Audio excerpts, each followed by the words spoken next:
Le sens d'appartenance, il faut se centrer sur soi-même. Se centrer sur soi-même et utopiser, est-ce la même chose? Explique. Non. Se centrer sur soi-même, ça veut dire être capable de supporter ce qui se passe chez soi, puis être capable de supporter surtout la conscience qui commence à nous animer. Ça veut dire ne pas avoir besoin d'avoir nécessairement la confirmation de l'extérieur. Utopiser provient du fait qu'on est centré ou qu'on est suffisamment centré sur soi-même pour être capable d'aller chercher des mécaniques neuves. Donc, on est capable d'appliquer de l'intelligence chez soi, intelligence qui va nous nourrir, puis de toute façon qui vient remplacer ce que l'ego a besoin du point de vue du plaisir d'être là. Alors, être centré sur soi-même, c'est être capable de savoir que ce que l'on sait, ben, c'est pas nécessairement que c'est la réalité, mais que c'est aussi bon que ce que tous les autres pourraient nous dire. Donc, on n'a plus besoin d'être normal. Quand on est centré sur soi-même, on ne recherche plus la normalisation. Mais il faut absolument être centré sur soi-même pour arriver à l'utopisation. Il faut être suffisamment centré sur soi-même pour commencer à utopiser. Puis d'utopiser, continue à te centrer sur toi-même. Absolument. Sinon, la personne, elle va rêver, donc elle va se servir de l'utopisation déjà astralisée, et puis ça crée des dépressions. C'est-à-dire que ça crée des écœurements, puis là, c'est puis là, elle trouve que c'est plate, puis ça vaut pas la peine de savoir tout ça, ça peut pas rien faire, puis c'est de l'énergie qu'elle va chercher. Alors, elle va pas chercher des idées pour qu'elle se téléporte là-bas. Elle va chercher de l'énergie. Maitreya, c'est quoi? Maitreya, c'est qui? Maitreya, c'est comment? Est-ce que c'est un explosif?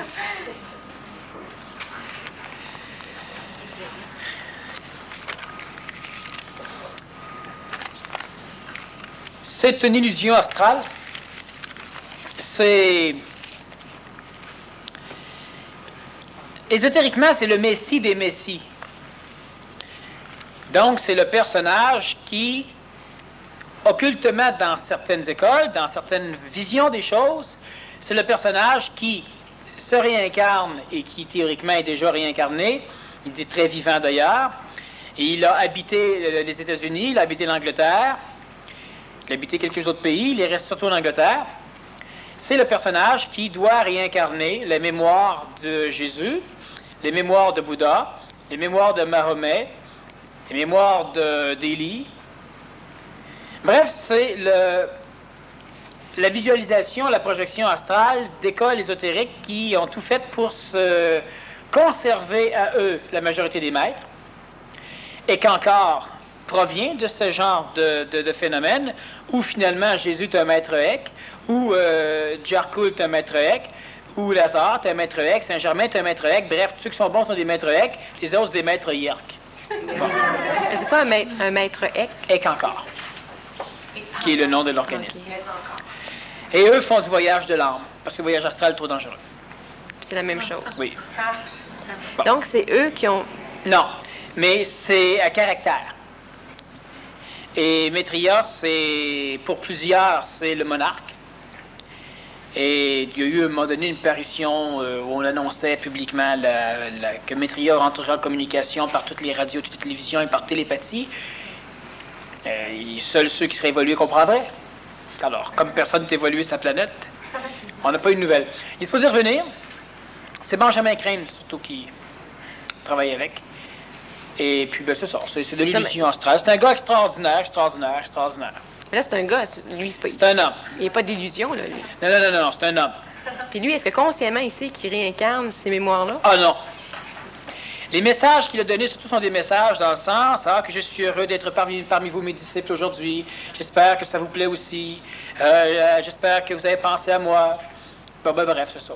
Mais il ne réincarne pas les mémoires, par exemple, de Jésus. Il réincarne l'idée qu'on se fait des mémoires. Voilà. Puis de tous les grands maîtres. Voilà. Qui s'est marié aux noces de Cana?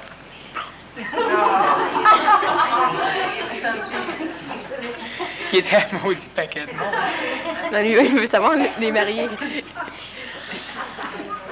sais qu'à l'époque, le mariage n'était même pas la même chose. Et puis, il y a énormément de personnes dont les noms sont très connus dans différentes langues. Alors, il faudrait qu'on ait une précision sur ce qu'elle veut savoir, parce que il y a eu... mais il y a peut-être une précision aussi. Est-ce que le Nazaréen est à l'origine de la lignée des rois de France?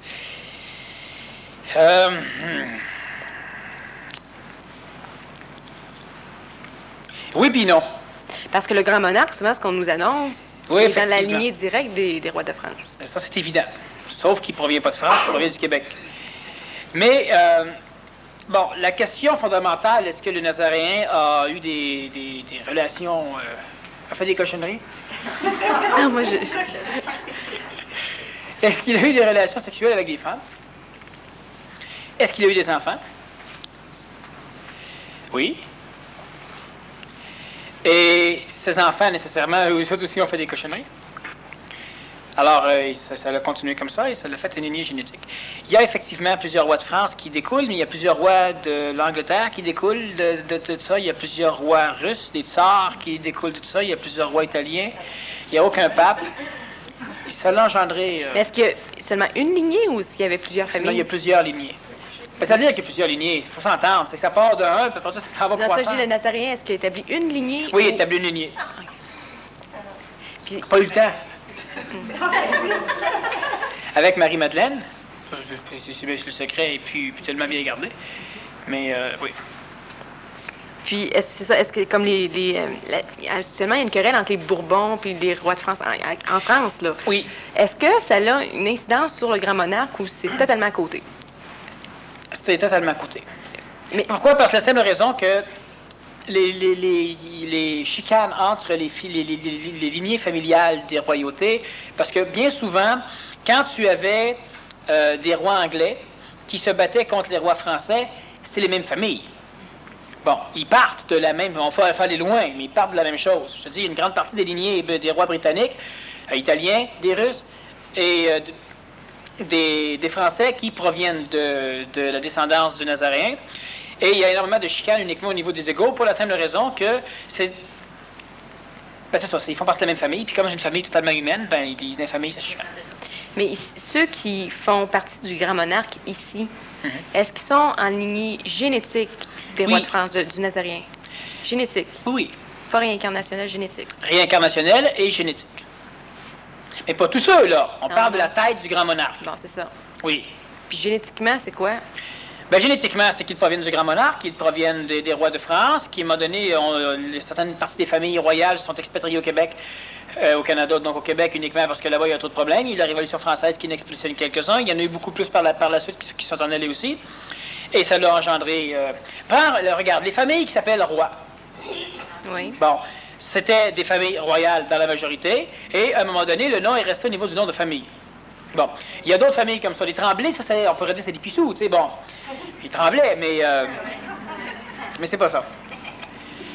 Il y a, donc, en l'occurrence, les descendants des familles rois. On a le ROY, le ROI. Et ça vient de deux phénomènes différents, un qui est anglais, puis un qui est français. Alors, ceux qui ont des relations avec des familles rois ont nécessairement, la majorité, une génétique qui peut être extrêmement atténuée, dépendant des mélanges, évidemment. Mais ils ont une partie de génétique de sang royal. Mais ça ne veut pas dire que parce qu'on n'a pas de génétique de sang royal qu'on est exclu. Il ne faut pas qu'on fasse encore de spiritualité à la moustachue pour comprendre tout croche. Il faut faire attention. Mais pourquoi est-ce qu'il a instauré une lignée qui a formé des rois? Pour la simple raison que ce qui génétiquement s'exprimait à l'intérieur de ces personnages-là a toujours été des personnages qui se sont démarqués de la masse, ils sont arrivés en haut. Puis une fois que tu étais rendu en haut, ben, c'était évident que ça a continué après. Si on regarde Arthur, c'est un descendant direct du Nazaréen.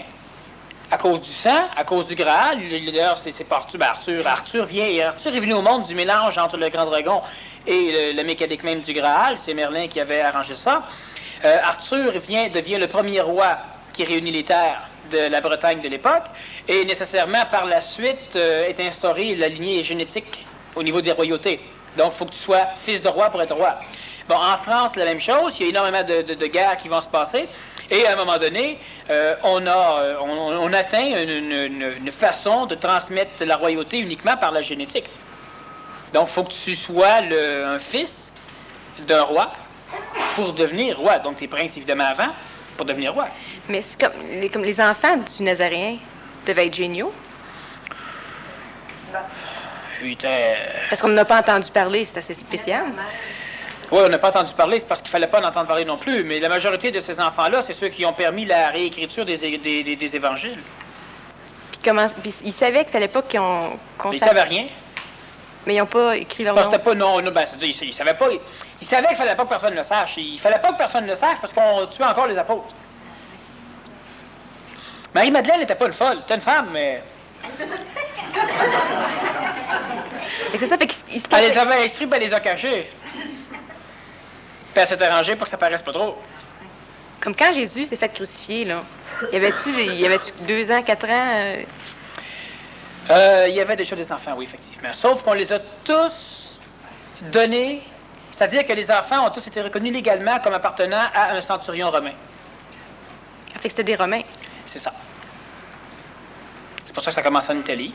C'est répandu rapidement en Europe, en France.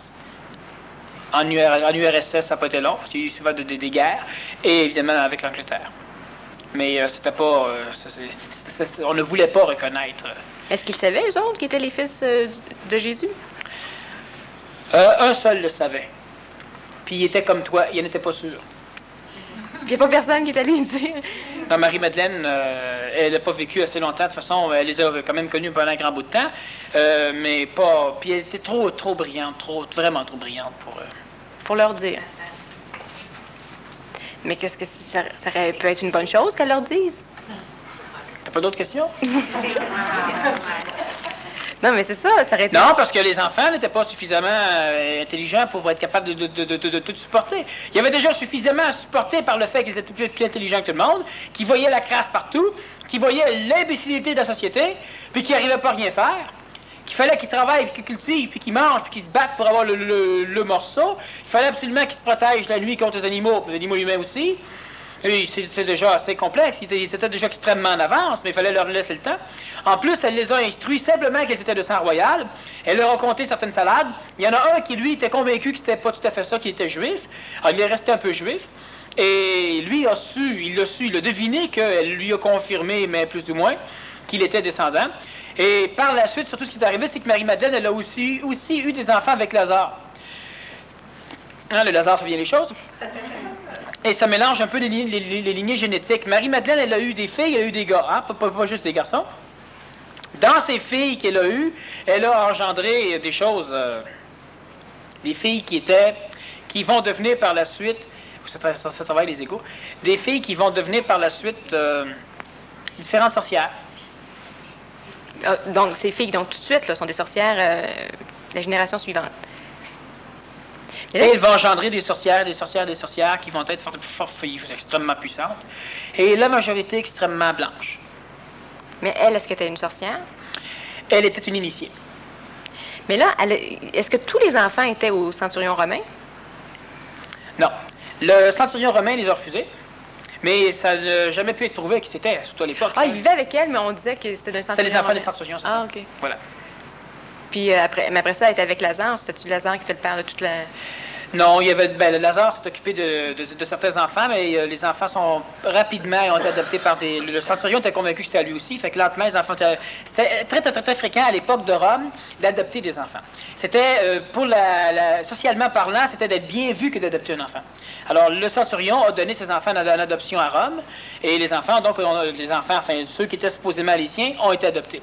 Ceux de Lazare sont restés là, avec elle. Puis y a-t-il une différence entre ceux de Lazare et ceux de Jésus? Parce que c'est des enfants de Jésus ou du Nazaréen? Ben, c'est les enfants de Jésus. Est-ce qu'ils ont pu avoir touché Ils étaient crucifiés, mais pas de la même façon. Donc, ils avaient uniquement la mémoire de ce que théoriquement ils étaient. Ils avaient ça en rêve, en impression. Ceux de Lazare sont restés surtout dans ces régions-là. À un moment donné, il y a eu une migration. Lazare est parti quand même. Lazare a migré. Il a amené ses enfants avec lui. Et eux ont gagné le Nord. Ils ont gagné l'Italie. Progressivement, ils ont gagné des territoires qui font partie de l'Union soviétique. Et la majorité des descendants de Lazare ont vécu en Union soviétique. Parce qu'ils sont... Puis c'est d'ailleurs de l'Union soviétique que par la suite va réapparaître le comte de Saint-Germain, qui va porter des noms soviétiques, évidemment, tout le long semblant. Et il va s'établir en France et en Angleterre un peu plus tard, mais en France surtout sous le nom du comte de Saint-Germain. Alors, ils se réunissent un petit peu là. Et puis, vous voyez, plusieurs choses comme ça intéressantes.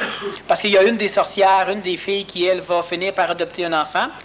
L'enfant, c'est son frère, mais elle ne le sait pas. On parle de réincarnationnellement, génétiquement, réincarnationnellement.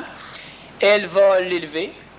elle va en faire un être pur qui, lui, devra par la suite cheminer pour retrouver son autre frère. Il va rencontrer l'autre frère, et les deux frères vont se battre, les deux frères vont perdre, les deux frères vont gagner, les deux frères vont s'associer. Une autre fille du Nazaréen, on parle à travers la génétique, va se marier au frère qui a été rencontré. Elle va tomber en amour avec le deuxième frère.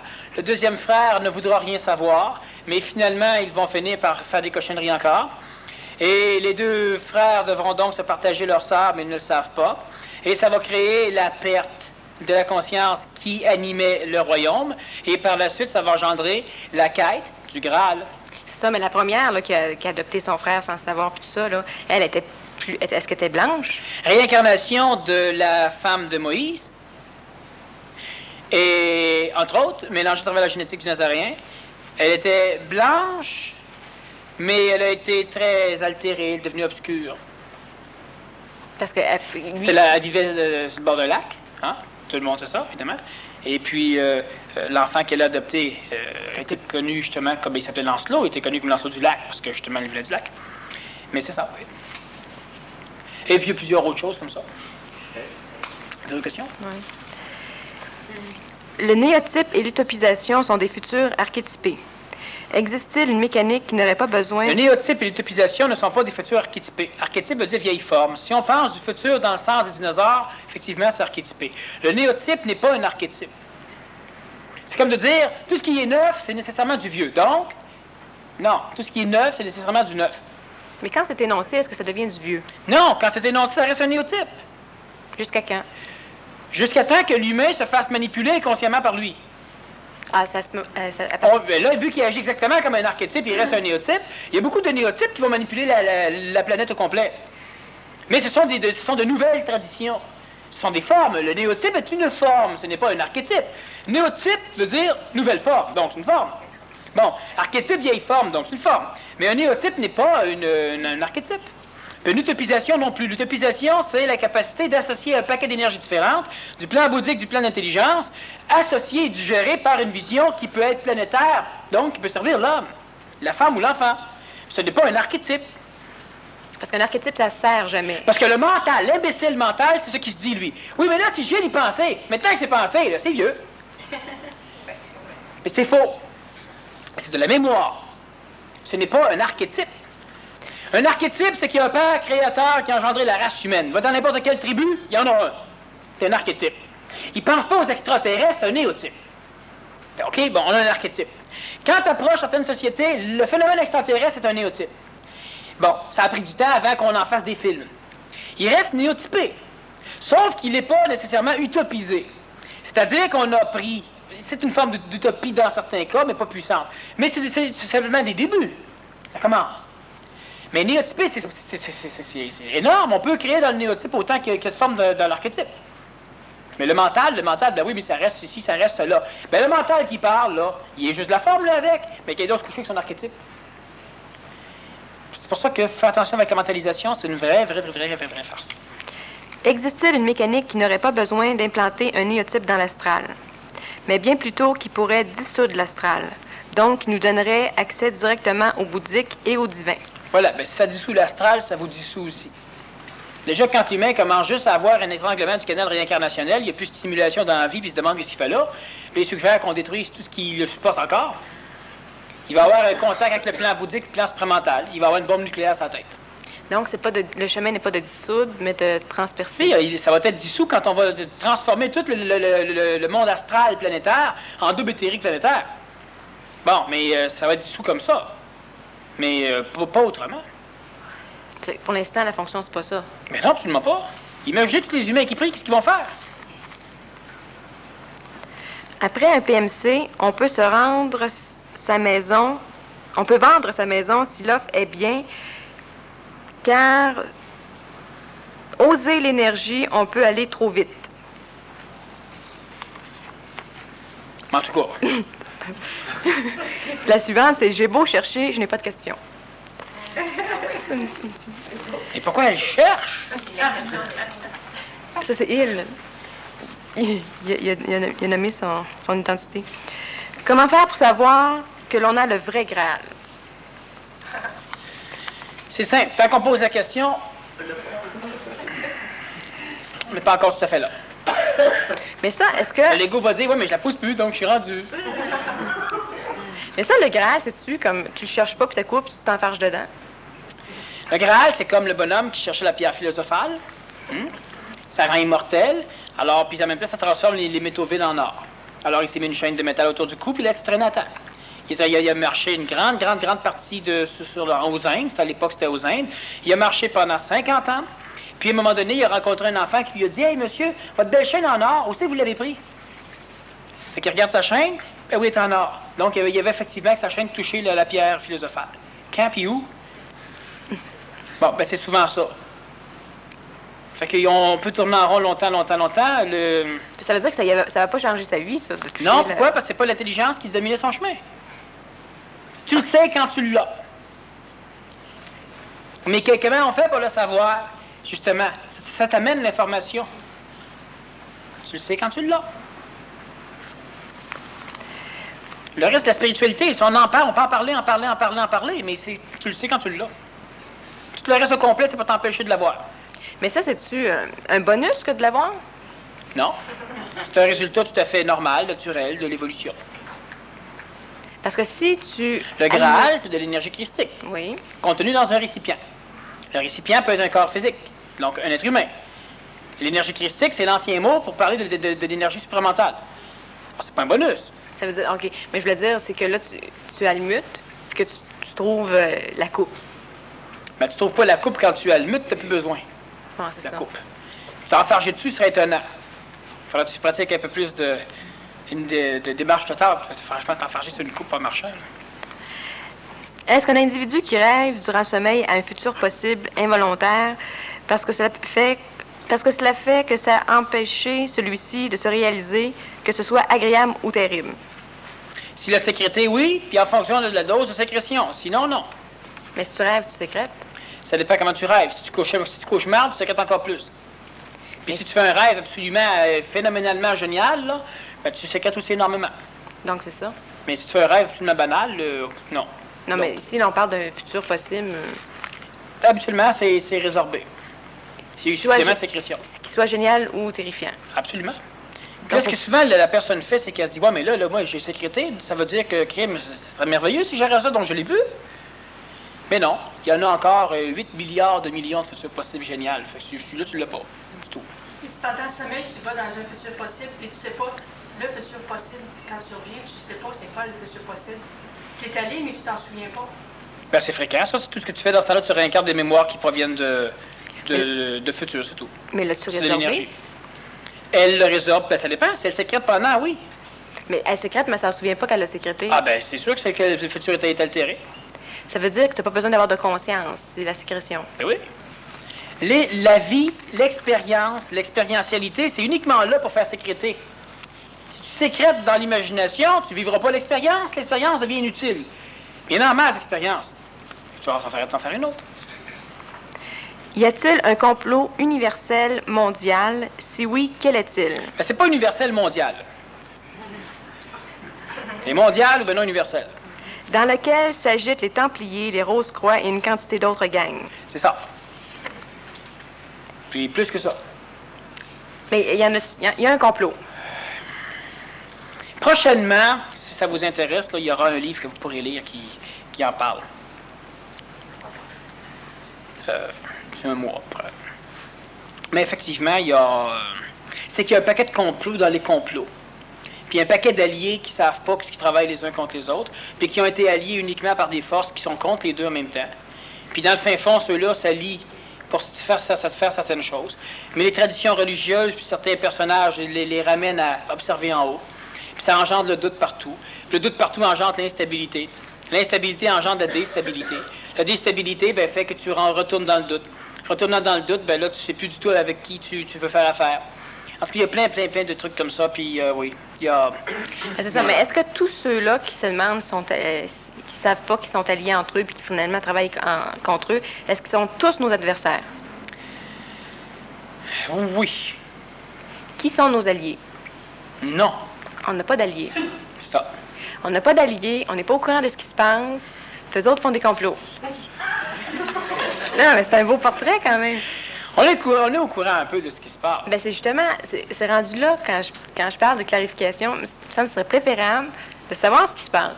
Oui, dans cette clarification-là, oui. Pourquoi? Parce que c'est un problème d'ego. Là, on va clarifier pour l'ego. Mais quand on se parle de clarifier au niveau des phénomènes supramentaux, on ne peut pas.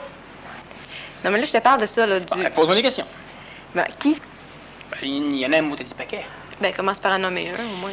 La majorité des humains, toutes les forces divines, des extraterrestres, puis des différents types d'intraterrestres. En plus, évidemment, les animaux, la pollution, puis la planète elle-même. Ça veut dire qu'on n'est même pas alliés entre nous. Non. Mais ça, classé comme ça semble une cause perdue d'avance. Ça semble, oui, effectivement.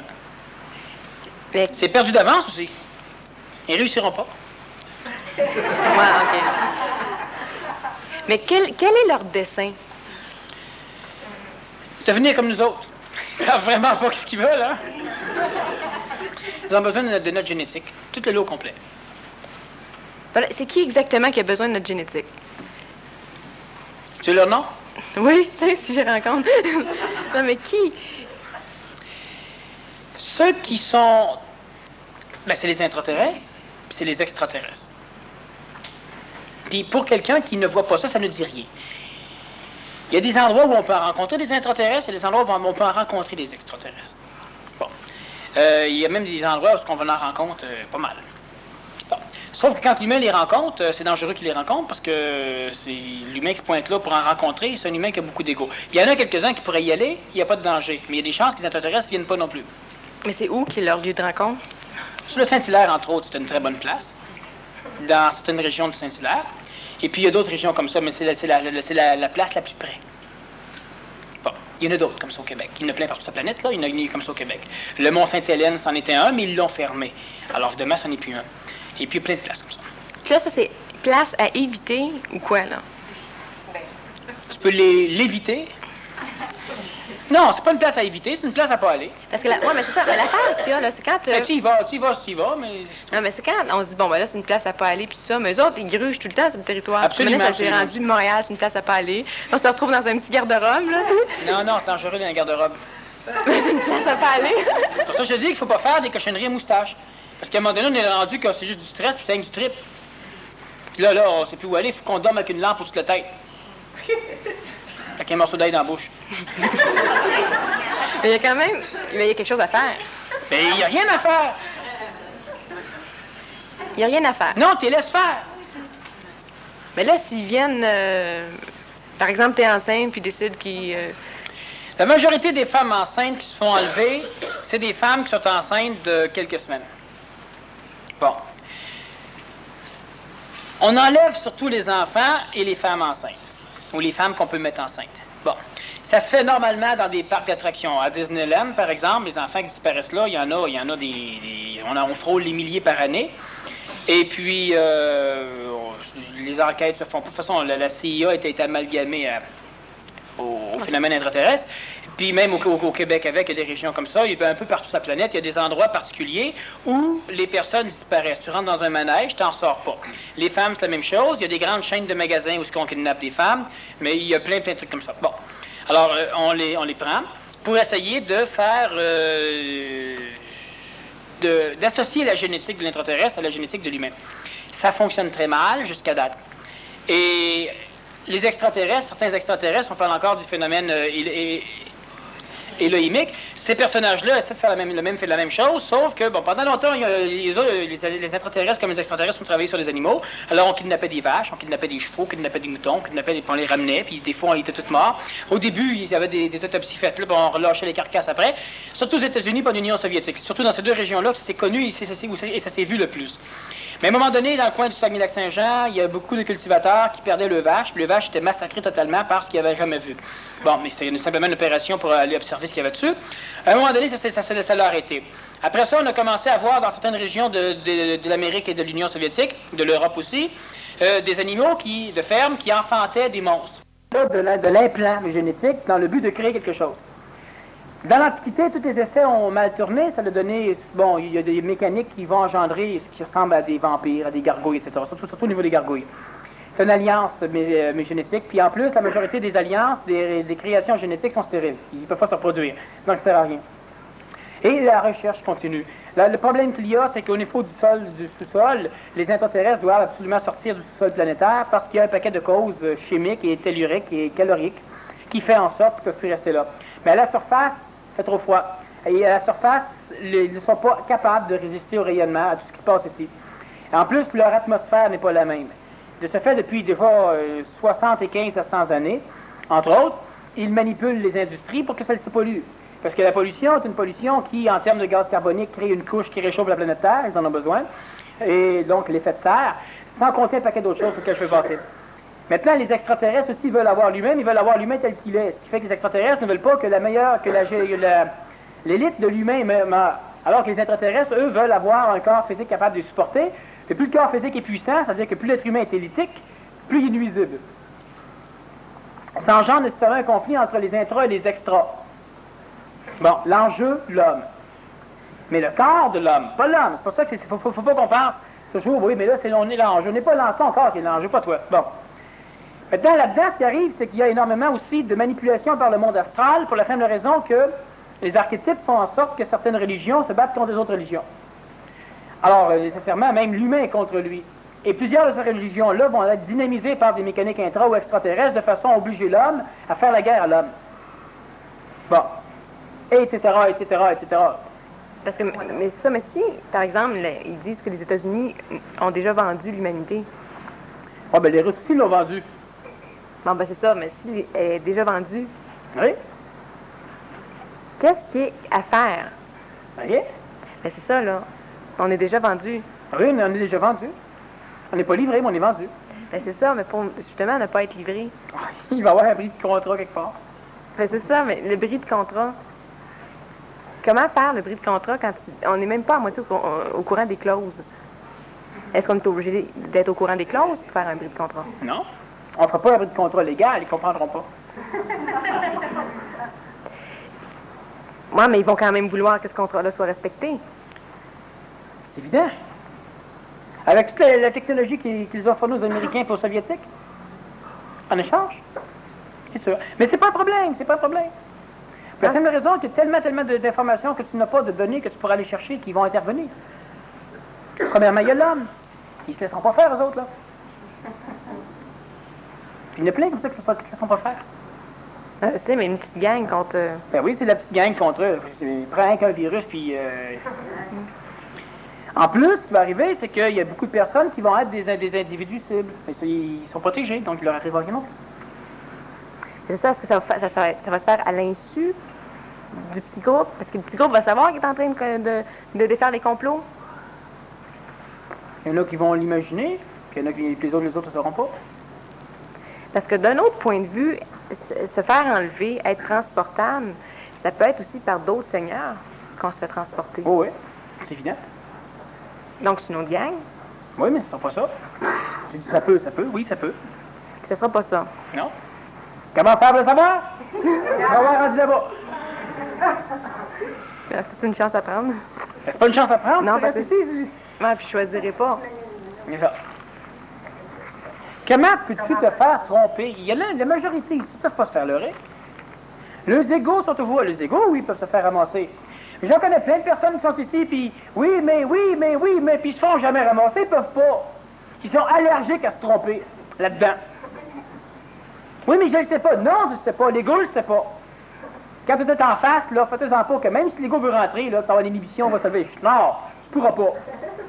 T'inquiète-toi pas. Mais du coup, cette fois-là, je me dis, il faut que je me désinhibe. Oui, tu as désinhibé quand même. C'est quoi, un des processus de la désinhibition, c'est quoi? C'est que l'autre suive. Ben l'autre va suivre, s'il veut que C'est même ceux qui suivent, s'il n'est même pas rentré là. Désinhibe-toi devant un animal humain, est-ce qu'il va suivre? Ben non. Ben, tu pourras pas te désinhiber. Ok, ouais. Quand l'intelligence fait de la désinhibition, comment veux-tu que l'intelligence fasse une désinhibition devant un cave? Impossible. La majorité ici, vous rencontrez un extraterrestre qui arrive avec le plus beau des vaisseaux, puis vous ne le suivrez pas. Il y en a qui vont embarquer, c'est dommage. Dans 2-3 semaines, ils n'embarqueront peut-être pas. Mais la majorité ne... Mais là, à un moment donné, il faut que tu embarques dans un, là. Ça veut dire que... non, mais il faut s'en aller, tu sais. À un moment donné, ça presse, il faut s'en aller. Il faut que tu embarques dans le bon. Faut savoir. Ouais. Ah, les égos insécures.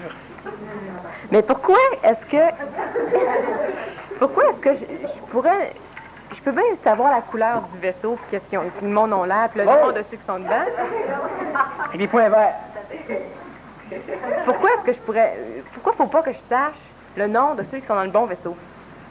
Pour la simple raison que si tu connais la couleur du vaisseau, ça veut dire que tout ce qu'on a à faire pour te tromper, c'est de colorer les autres vaisseaux de la même façon. Alors on arrive avec le vaisseau, puis voilà. Comme tu connais la couleur, ben tu rentres. Tu t'es fait avoir. Ils m'ont menti, ils m'ont pas dit la bonne chose, ils t'ont dit la bonne chose. Mais du moment qu'on te l'a dit, les autres ont fait pareil. Non, personne ne le sait. Toi, quand tu vas arriver devant, tu vas le savoir. Ça provient d'intelligence. C'est pas dans l'astral, puis les copieurs ne pourront pas copier. Donc, seuls ceux qui vont être capables de le savoir vont le savoir. Le Lego, il dit, ouais, mais c'est pas moi. C'est moi. Il n'y a aucun problème. Mais ça, est-ce que c'est une façon de déjouer le complot? Parce que... Non, c'est parce que c'est pas notre complot. Ils se complotent entre eux autres. Mais sur notre dos, par exemple, c'est l'affaire. Ben, c'est pas sur notre dos. Ben, c'est sur notre corps. Imagine, ben voyons donc, si je te vends la Lune demain matin, là, est-ce que c'est au détriment de ceux qui vivent dessus? Ah, mais c'est dans le dos, voyons donc, ça n'a aucune valeur, hein? C'est pas dans notre dos. Ils ont vendu la peau de l'humain avant de l'avoir tué. C'est tout. Ils continuent à vivre en spéculation, là, ils te changent les ça, mais l'affaire, c'est que c'est ça, mais le corps de l'humain, là, c'est que c'est l'enjeu de tous, même de l'homme. Mais c'est évident, on a besoin de notre corps. Bon, mais c'est pour ça que c'est assez embêtant s'ils partent avec. C'est évident que c'est embêtant s'ils partent avec. Mais c'est pour ça que c'est important de savoir... Non, parce qu'ils partiront pas avec.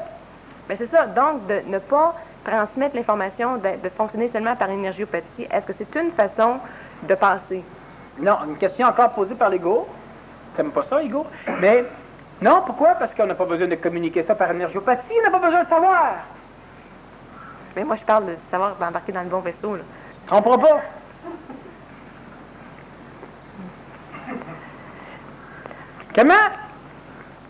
Comment certains humains peuvent donc être si insécures?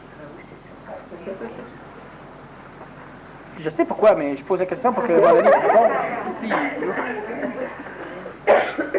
Vous allez savoir. Oui, mais moi, c'est pas... Moi, c'est pourquoi ne pas avoir ces informations-là? Parce qu'ils sont toutes fausses. Mais est-ce qu'un jour, on aura accès à ces informations-là? C'est exactement comme je dirais, comment va venir le salut? Il va venir sur des chars de feu. Parfait. Mais là, à un moment donné, la planète est tellement chaude là, que des chars de feu, ça va réchauffer plus, fait que là, on change de plan. Ah, mais ça, il aura fait nous le dire. Bien, il nous le dit, c'est ça. C'est d'autres informations. C'est ça. Mais là, on te le dit. Il n'y aura pas de problème. Faites coucher chez vous, là, le vaisseau, il est noir, il est bleu, il est rose, il est mauve. C'est par ici, c'est par là-bas. Ça doit plein d'informations.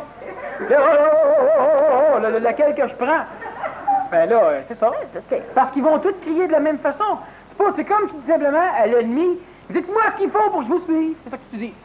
Donnez-moi des informations. Dans ce sens-là, oui. Des informations, Christy. D'abord, n'importe qui va t'en donner, puis ça suit. Mais tu sais, dans l'Église, là, ils parlaient des mystères, puis il fallait jamais que tu saches rien. Là. Mais non, mais c'est pas pareil. Les autres n'avaient pas les réponses.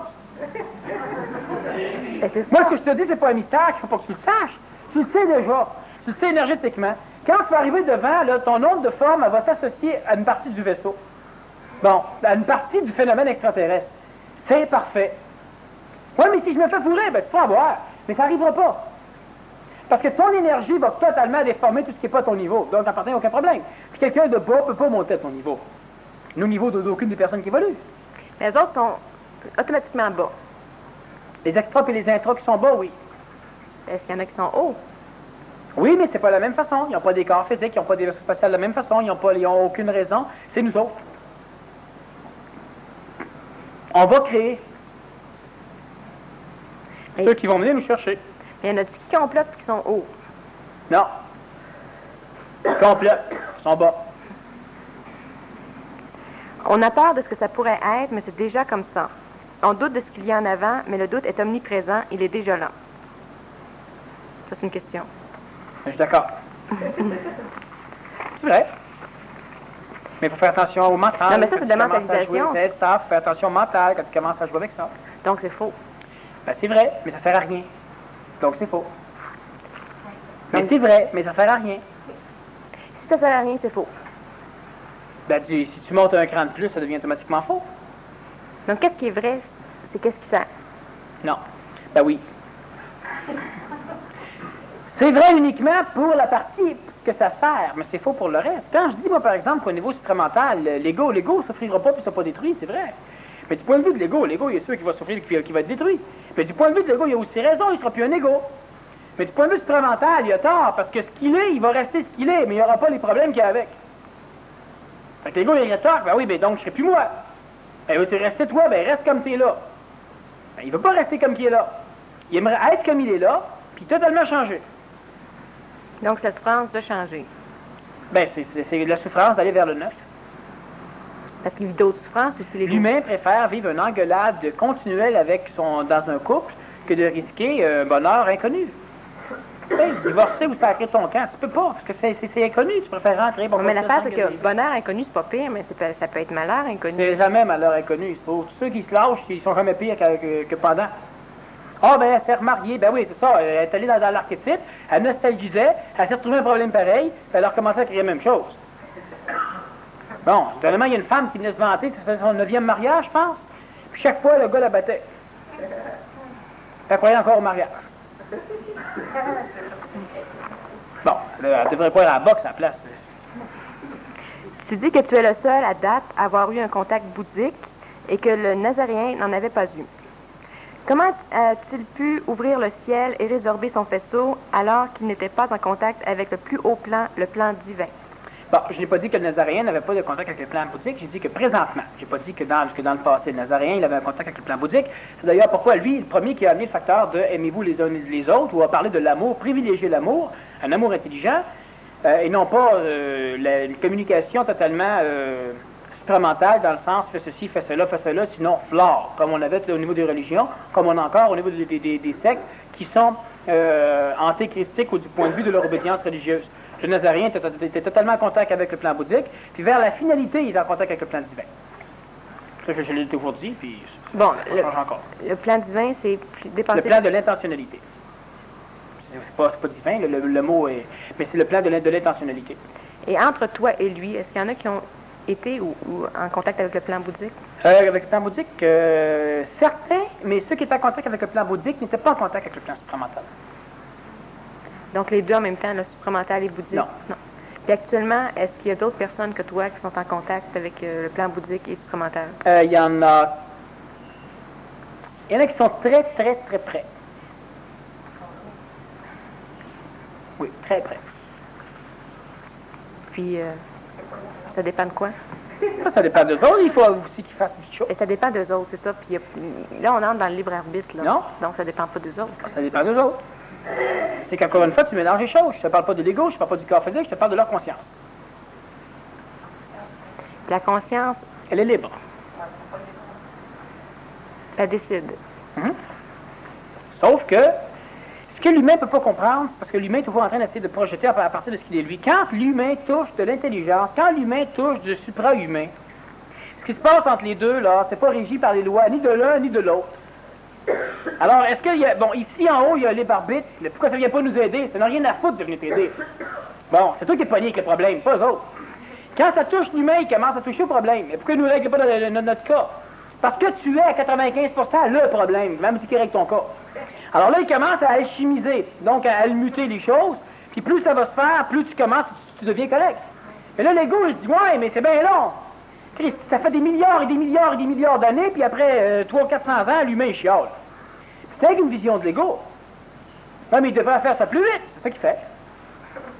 Mais si c'est régi ni par les lois d'en bas, ni par les lois d'en haut, est-ce que... C'est régi par l'homme, c'est pourquoi que nous sommes, finalement, utiles, importants, disons, pour que l'ego comprenne.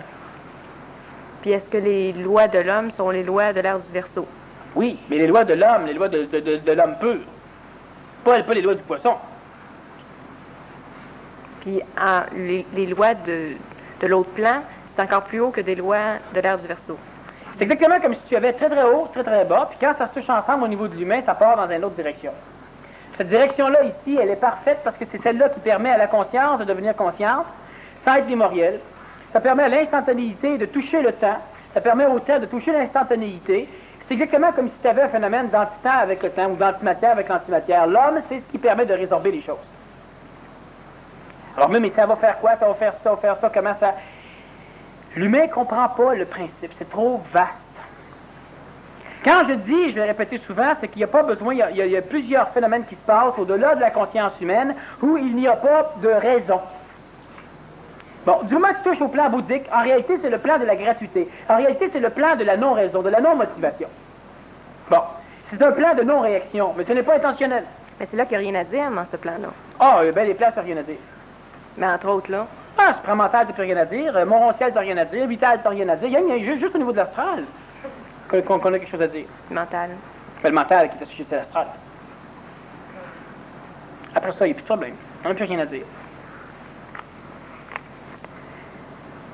Après avoir fait prendre une photo de Laurent, celui qui a expliqué la signification de ce qu'il voyait déclare publiquement que si tous les hommes avaient autant d'amour et d'énergie que moi, il n'y aurait jamais plus de guerre. Le monde vivrait d'une toute autre manière. Il se pencha et m'embrassa. Pourquoi cette accolade? Je l'ai perçu de façon énergétique, mais mon ego s'interroge.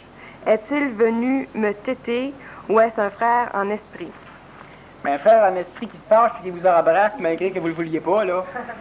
C'était un frère en esprit. Ben, elle voulait peut-être. La personne voulait peut-être... Ah oui, c'est ça. On appelle ça de la spiritualisation. Ça. Peut-être que je voulais, actuellement, peut-être que j'aime ça. Peut-être que, oui, c'est ça. Peut-être que dans mon subconscient, dans mon faible intérieur... Non. Premièrement, les photographies de l'aura sont les photographies de n'importe quoi par rapport de notre aura. On t'envoie des décharges électriques pour être capable de stimuler, d'augmenter le rayonnement que tu es. Donc, on le mélange avec l'atmosphère ambiante, l'aura des autres ambiants, l'énergie électrique qui passe, la conductibilité cutanées de ton corps physique, et toutes les réactions endocriniennes en même temps qui vont régir la conductibilité. La mécanique astrale pendant la conduction du courant et pendant la pause photographique, quand l'être humain n'est pas totalement pur et relax, quand il fait prendre sa photo de son aura en espérant qu'il ne sera pas tout noir autour de lui. Bon, après ça, on prend la photo, on la regarde, et puis là, on dit que vous êtes ceci, vous êtes cela, vous êtes cela, vous êtes cela, vous êtes cela, bon, on prend un bec. Mais non, vous êtes tellement belle d'énergie, j'aimerais vous en têter un peu. Puis là, évidemment, on vous achète avec le gâteau. Si toute l'humanité serait comme vous, regardez-vous le nombril de temps en temps, vous allez voir que si l'humanité serait comme vous, peut-être ne serait pas non plus comme ici. Non, c'est tout simplement un charriage astral total, puis l'individu, il vend ses photos. Donc, c'est pas... Mais... Puis même celui qui a interprété, si c'est pas lui qui vend les photos, ça ne change rien. On spiritualise les choses. Il n'y a aucune aura sur la plan planétaire. L'individu avait totalement raison si vous n'aviez pas d'aura. Si la couleur de votre aura était le transparent, il avait raison. Mais s'il y avait du jaune, du orangé, du bleu, du nord, quoi, et non. Ça fait partie de la démarche de transparence, que l'aura soit transparente. Mais non plus, c'est ça. Comment arriver au lâcher-prise face à l'utopisation, c'est-à-dire utopiser pour utopiser dans la transparence, sans peur, sans impatience, sans désir de l'aboutissement immédiat, sans se dire à quoi ça sert tout cela? Toutes les questions, sans se dire, etc., sont des mentalisations, justement. Comment parvenir à la simplicité d'un contact avec de l'énergie, avec la vie, sans continuellement être en train de cartésianiser toute l'affaire, donc de mentaliser ce phénomène. Il n'y a pas de technique pour la simple raison que vous devez devenir ça. Et vous allez devenir ça, la seule façon, c'est par l'intelligentiation. On doit intelligencer, mais intelligencer veut aussi dire instruire l'ego. Mais instruire l'ego ne veut pas dire parlementer avec l'ego. La mentalisation, elle est dangereuse comme ça. C'est exactement comme tu t'en vas sur le bord d'un paysage pour voir son nombre de formes, tu te sens énergisé, le mental est dit, tu sais, mais t'es niaiseuse pareil, parce qu'à un moment donné, tu vas mourir comme tout le monde. Peut-être pas. Sauf que le mental, associé aux archétypes de l'ego, ben, tout le monde meurt, donc, tu sais, c'est une vraie tarte. Fait que là, il vient te tout prendre ton énergie, puis là, il s'en transfère uniquement pour te court-circuiter. Et la mentalisation, oubliez-la. L'intelligentiation, ça veut dire quoi? Es-tu bien là? Tu te vas bien là? Oui, ben c'est suffisant. Oui, mais ça mène nulle part. Pourquoi faut-il toujours qu'il y ait une maudite raison? On n'arrivera à rien s'il faut toujours qu'il y ait des maudites raisons. Ne peux-tu pas juste être là sur le moment, tu t'énergises, puis tu t'énergifies. Tu auras une vision, pas d'explication. Tu auras et tu sauras. Mais en attendant, il faut rentrer, c'est fait. Pourquoi? Parce qu'il faut des raisons. Parce que l'animal humain fonctionne par manipulation. La manipulation est le leitmotiv qui le fait bouger. Tu es réactionnel. Pour être réactionnel, torieux, il faut qu'il y ait une action ou une réaction antérieure, donc une raison. Mais dans le contexte où tu arrives à une liberté de conscience, tu n'es pas réactionnel, tu es gratuit. Il n'y a pas besoin de raison. Fait que là, quand on dit, moi je dis par exemple, prends, mettons, l'intervention qui peut sauver certaines personnes. Pourquoi ils viennent? Bien, parce qu'ils viennent. Il n'y a aucune raison. C'est niaiseux. C'est niaiseux. Profitons-en. L'humain cherche des raisons parce que c'est toujours des visions de l'ego. Avec l'ego, il essaie de visualiser la conscience en fonction de ce qu'il est. Tu n'as pas besoin de raison. Quand tout est correct, tout est correct. Oui, mais ça mène où? Tu cherches une raison? C'est quoi la différence entre l'intellectualisation et la mentalisation? L'intellectualisation, c'est uniquement pour plaire à l'ego. Ça défend l'ego. La mentalisation, c'est les deux contreparties de l'ego. C'est comme si la mentalisation était l'intellectualisation de tout l'ego complet, alors que l'intellectualisation nourrit normalement une ou deux ou quelques parties de l'ego. Alors, intellectuellement parlant, c'est correct d'apprendre la poésie, c'est correct de faire ceci, de faire cela. Tu nourris une partie de l'ego. Mais tu as toujours une autre partie de l'ego qui va dire, oui, non, le cave. Mais vu que ton intellect est planté sur la partie qui se nourrit de l'intellectualisme, ça va. La mentalisation, elle va dire, ben c'est sûr, c'est important. Ça ne sert à rien. Oui, mais il faut faire quelque chose. Pour mourir après. Ah oui, mais ça d'activer. Tu ne sais même pas. Ça, c'est la mentalisation. Elle nourrit toutes les parties de l'ego en même temps. D'où le court-circuit total au niveau de la gestion de la conscience ou de la cosmogonie psychologique de l'humain, parce que tout est complet est créé et détruit en même temps. La mentalisation, c'est le doute parfait. Ça crée, ça détruit, ça joue là-dedans. Puis l'humain doit absolument traverser ça pour aller chercher quelque chose de stable, qui est de l'énergie. Mais cette énergie n'amène pas nécessairement de l'information. Alors là, le mental ou l'ego ne sait plus quoi faire avec. Et le mental leur ferme la porte en disant que bon, ben ça sert à rien. Pourquoi? Parce qu'on ne peut pas triper. Alors l'intellectualisation préserve une partie de l'ego, la mentalisation préserve l'ego au complet. C'est dangereux la mentalisation, quoique c'est essentiel à un moment donné, mais c'est dangereux. Ça draine en énergie, ça l'énergise Ben, même pas même. Quand tu deviens mental, puis ton ego commence à niaiser, il te baisse. Quand tu es mental, tu deviens supramental, puis ton mental commence à niaiser, il te baisse. Bon, ben, c'est le même phénomène. Tu bloques, tu canalises tout au niveau de l'ego, au niveau de la mémoire, au niveau de l'émotion, au niveau du désir, ou encore au niveau de la spiritualité, ou encore au niveau de la logique, ou encore de la logique, est-ce que la logique, le mental? À un moment donné, il faut que tu traverses ailleurs, parce que c'est toujours les énergies qui viennent du sol qui nourrissent tout ça au complet. Quand tu traverses, ça vient de l'extérieur. Là, Mais une fois que tu es traversé, par exemple, une fois que tu es supramental, mais c'est pas supramental que tu chemines vers le bouddhique, ça change. Le supramental ne te mène pas au plan bouddhique. Tu devras aller au plan bouddhique. Comment on fait? En ne résistant pas pour y aller? Mais tu restes supramental. Ben oui. Mais comme il y a eu un plafond, il y a la mentalisation, est-ce que la supramentalisation? Ben oui. Est-ce que la bouddhication? Est-ce que... Oui.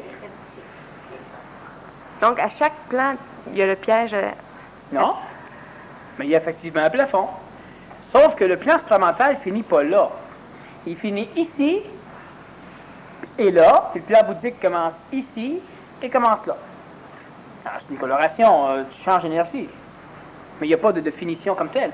Sauf que l'être humain a la capacité, par l'ajusteur de pensée, d'avoir accès aux trois autres plans supérieurs. Donc au plan d'intentionnalité, au plan de la gratuité, puis au plan d'intelligence. Il doit y avoir accès, puis la désinhibition, c'est convenablement orchestrée, elle amène automatiquement l'humain minimum au plan de la gratuité et au plan d'intelligence. Pourquoi? Parce que le respect est préservé dans la désinhibition par l'intelligence, et le respect est l'expression planétaire du plan de la gratuité. Alors que chez l'animal humain, ben, c'est la liberté qui rentre en ligne de compte, le respect tombe évidemment, on passe avec l'amour psychologique ou l'amour physique, l'amour possessif. Le raisonnement de l'intelligence devient le raisonnement de l'intellect, de la logique. Tu devrais pas avoir peur, tu devrais en prendre, ça fait du bien, tripe un peu, bon, c'est. On est dans les vecteurs de l'animal. L'être humain qui monte va nécessairement finir par toucher à minimum ces deux plans-là, puis il aura aussi accès au plan de l'intentionnalité, mais là, c'est plus un humain comme un humain est un humain. Ça veut dire que de traverser, les trois plans s'inter-relient. L'humain fusionne les 7 plans. bon. C'est pourquoi que l'humain est plus puissant que tous les plans. Une fois rendu au plan de l'intentionnalité, Non, déjà là, c'est plus puissante que le plan présentement, c'est plus puissante que la matière. C'est plus puissante que la vie. C'est plus puissante que l'astral. C'est plus puissante que le mental. C'est plus puissant que le plan supramental. C'est plus puissant que le plan bouddhique. C'est plus puissant que le plan de l'intentionnalité. Mais ton ego, il dit, ouais, mais c'est pas vrai, parce que je peux mourir. Tu contrôles pas, puis t'es plus puissante que la vie. La vie ne plaint partout, elle fait rien, la vie. Ouais, mais je suis quand même de matière. C'est ton corps, oui. Mais regarde la matière, ça a l'air. Tes mots sont plus puissants. Ouais, mais je suis quand même de l'ego. C'est un fait. Tes mots sont plus puissants que le monde de la mort. Ouais, mais je suis aussi du mental, c'est vrai. Puis t'es bien plus puissante qu'un ordinateur. Le plan supramental, ça sait tout. Ça sait tout, mais ça n'a rien à faire avec. Bref, ça ne sait rien. Ça a besoin de l'humain. T'es donc plus puissant que ça aussi.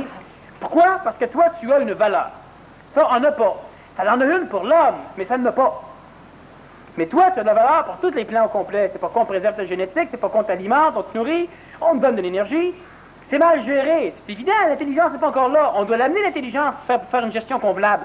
Et de la matière, et de l'énergie vitale, et de l'ego, de l'astral. C'est ces choses-là. Il n'y a pas de gestion d'intelligence. C'est nous autres qui devons l'amener. Bon, l'intelligence, Dieu, ça ne peut pas rien faire. Nous sommes le phénomène, nous sommes Dieu.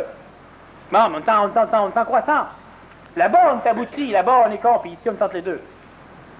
est-ce que les intra et les extraterrestres ont une valeur? Non. Seulement l'homme a une valeur. Dans, Oui. dans toute la création. Ah oui, c'est plaisant. Les intraterrestres, les extraterrestres, ils nous ont créés. Mais ils n'ont pas de valeur. Ils ont une valeur dans le sens de la créature, du créateur. Mais la créature a beaucoup plus de valeur que le créateur. Pourquoi? Parce qu'elle est supérieure au créateur. Il n'y a pas quelque part où tout ça est un. Ben oui, c'est évident. Mais en attendant, Ce qui était divin et que je vois est subitement devenu satanique. Tout ce qui m'entoure est laid et fait peur. Je ne discerne pas. Est-ce que c'est l'intelligence qui veut que je chemine ailleurs et fait en sorte que je déteste ce que j'aime pour accepter du neuf ou changement? Et pourquoi ai-je peur au lieu de comprendre? parce que l'ego veut comprendre, puis l'ego ne peut pas comprendre. Et puis en même temps, les choses deviennent laides. Probablement, il y a une différence de potentiel. C'est sûr que si à un moment donné, on s'ouvre un peu plus, puis on voit un peu mieux, bien nécessairement, il y a des choses qui changent. Puis la personne devra elle-même s'assumer. Je peux, mais je ne peux pas répondre plus loin parce que ça nuirait. Elle a ce qu'il faut pour s'assumer. Il faudrait en revenir au... c'est juste l'homme qui a de la valeur. Et la femme aussi. J'avais compris. Non, sauf que c'est le vecteur le plus important. Si tu as à sacrifier quelque chose dans la galaxie, ça ne sera jamais l'homme. S'il y a une seule chose qui devra être préservée dans la galaxie, ce sera l'homme. Parce que l'homme contient tout. Celui qui contient le mieux tout. Il y en a d'autres qui contiennent tout aussi. Oui, mais très mal. Prends les animaux humains qui s'entretuent, ils contiennent tout aussi. Très mal. Les extraterrestres contiennent et perdent. Les extraterrestres contiennent et perdent. Nous, on contient puis on gagne. On n'a pas à se vanter ou à se flatter. Bon, c'est simplement comme ça. Puis c'est même stupide de dire pourquoi nous autres. Bon, ça sert à rien. On dit pourquoi nous autres quand ça va mal, puis on dit pourquoi nous autres quand ça va bien. Mais qu'est-ce qu'on contient? La matière, la vie, la mémoire et la légifération de l'intelligence. Et l'avantage qu'il y a, c'est qu'on est capable, nous, on est le résorbateur de la création. On est capable de tout mettre ensemble.